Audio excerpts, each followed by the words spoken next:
بیوہ ہوں، میری والدہ بھی بیوہ ہے اور میرے پاس کفن کے بھی پیسے نہیں اور میں نے بینک سے لون لے کر اپنی والدہ کا علاج کروا رہی ہوں.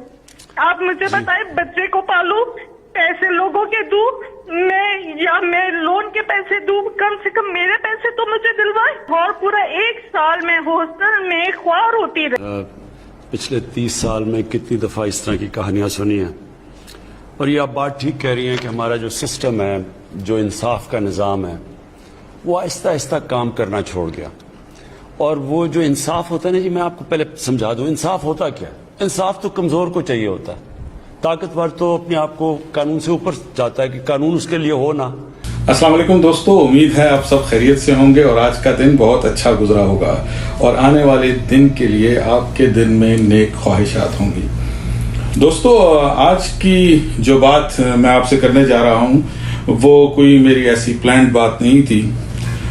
بس آج سوشل میڈیا پہ کچھ بہت لوگوں کی پوسٹ کو دیکھتے ہوئے اور عام لوگوں سے بات کرتے ہوئے مجبوراً مجھے اس پر بات کرنی پڑ رہی ہے. جیسا کہ آپ کے سامنے ہے کہ پچھلے 2-3 روز سے ایک خاتون کی وزیر اعظم پاکستان کے ساتھ ٹیلی فون کال کے ہر جگہ پر چرچے ہیں کہ انہوں نے وزیر اعظم پاکستان کو ٹیلی فون کیا. وزیر اعظم پاکستان نے ان کی پکار کو سنا اور اس پر فوری ایکشن لیا اور اگلے ہی روز ان خاتون کے تمام واجبات ادا کر دیے گئے. دوستو، یہ بڑی اچنبے کی بات ہے، بڑی سوچنے کی بات ہے کہ کیا اس معاشرے میں جس میں ہم رہ رہے ہیں، کیا اس مسلمان ملک میں جو اسلام کے نام پر بنا تھا، کوئی ایک ایسا شخص اس بیوہ خاتون کے آس پاس موجود نہیں تھا کہ وہ اس کی داد رسی کر سکے، کہ اس کو بلاخر وزیر اعظم پاکستان کو اپروچ کرنا پڑا اور انہوں نے ان کا معاملہ حل کیا. کیا اس کے محلے میں کوئی ایک لوکل ورکر نہیں تھا کسی بھی پارٹی کا؟ کیا کوئی وہاں پر ایک کونسلر جو کبھی رہا ہوگا وہ نہیں تھا؟ کیا وہاں پر کوئی ناظم جو کبھی رہا ہوگا وہ نہیں تھا؟ کیا وہاں کا کوئی MP نہیں رہا ہوگا؟ کیا کوئی MNA نہیں رہا ہوگا؟ کیا کوئی AC صاحب نہیں ہوں گے یا DC صاحب نہیں ہوں گے؟ کیا کوئی SP صاحب یا کوئی انسپیکٹر صاحب نہیں ہوں گے؟ کیا اس محلے میں کوئی مولانا یا کوئی مبلغ دین نہ رہے ہوں گے؟ کیا اس محلے میں کوئی ایک بڑے بزرگ نہ رہی ہوں گے؟ کیا اس خاتون کا کوئی پڑوسی نہیں تھا؟ کیا اس کا کوئی رشتہ دار نہیں تھا؟ یہ کیسا معاشرہ ہے کہ کسی ایک نے بھی اس کے لیے کچھ نہ کیا اور اس کو وزیر اعظم پاکستان سے جا کر انصاف کی بھیک مانگنی پڑی، اور پھر اس پہ ستم ظریفی کہ وہ خاتون شکریہ ادا کر رہی ہے کہ آپ نے جو میرا حق تھا وہ مجھے دیر میں تو دلوا دیا. کیسے معاشرے میں رہ رہے ہیں. وہ کیسا شخص تھا جس نے ایک ایسی خاتون کا جس کا کوئی والی وارث نہ تھا اس کے اوپر اپنی حاکمیت کو ثبت کیا. کیا اس شخص کے گھر میں کوئی اور شخص موجود نہیں تھا، کوئی اور خاتون موجود نہیں تھی جو اس کو اس کے اس ایکشن سے، اس کے اس معاملے سے اس کو روکتی؟ دوستو، کیا اس کا کوئی دوست نہیں تھا جو اس کو سمجھاتا؟ یہ کیسا معاشرہ ہے، یہ کیسا معاشرہ ہے. یہ ایسا معاشرہ ہے کہ جس میں کسی غریب کی داد رسی کرنے والا نہیں. دوستو، جس معاشرے میں جھوٹ اور بدعنوانی عام ہو جائے اور بددیانتی کو اچھا سمجھا جائے، وہاں کبھی امن و سکون نہیں ہو سکتا.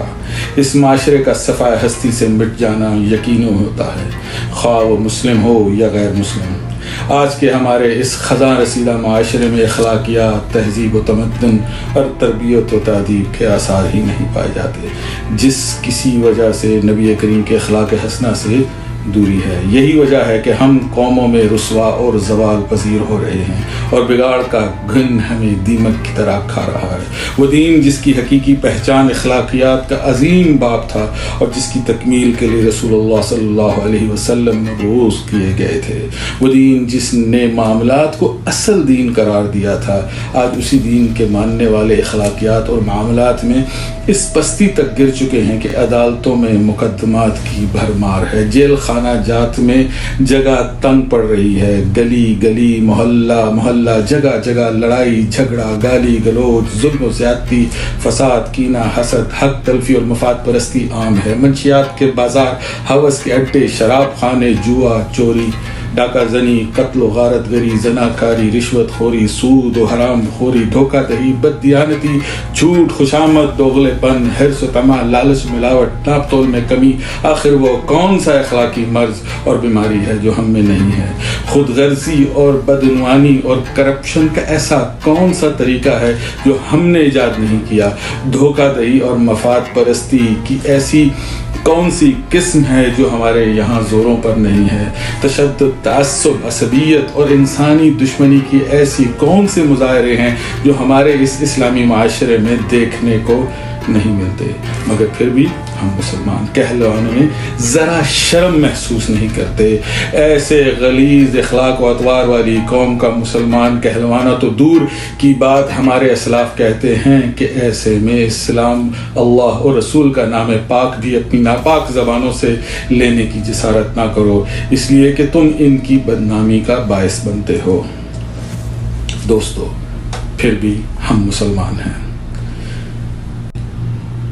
دوستو، ہم خود تو بےایمانی اور دغا بازی جس کا جہاں بس چلتا ہے وہ اتنی بےایمانی اور دغا بازی اور جھوٹ و فریب و مکر اور بددیانتی کا مظاہرہ کرتا ہے. جہاں جس کا بس چلتا ہے، جتنی بساط میں چلتا ہے وہ کرتا ہے. اور پھر ہم اپنے حکمرانوں سے یہ توقع کرتے ہیں کہ وہ ایماندار ہوں، وہ ہمارے ساتھ عدل والا معاملہ کریں. ہم عدالتوں سے عدل مانگتے ہیں، ہم ان کو اچھا اور منصف ماننا چاہتے ہیں. ہم ان سے ڈیمانڈ کرتے ہیں اور کہتے ہیں کہ تم تو عدل کرو، لیکن ہم خود اپنے گھر میں، اپنے پڑوس میں، اپنے محلے میں، اپنے آس پاس کسی سے عدل نہیں کرتے. دوستو، ہمیں کوئی حق نہیں ہے عدل کی ڈیمانڈ کرنے کا، اس کی آرزو کرنے کا. یہ ہمارے حکمران ہمارے اعمال کا نتیجہ ہیں.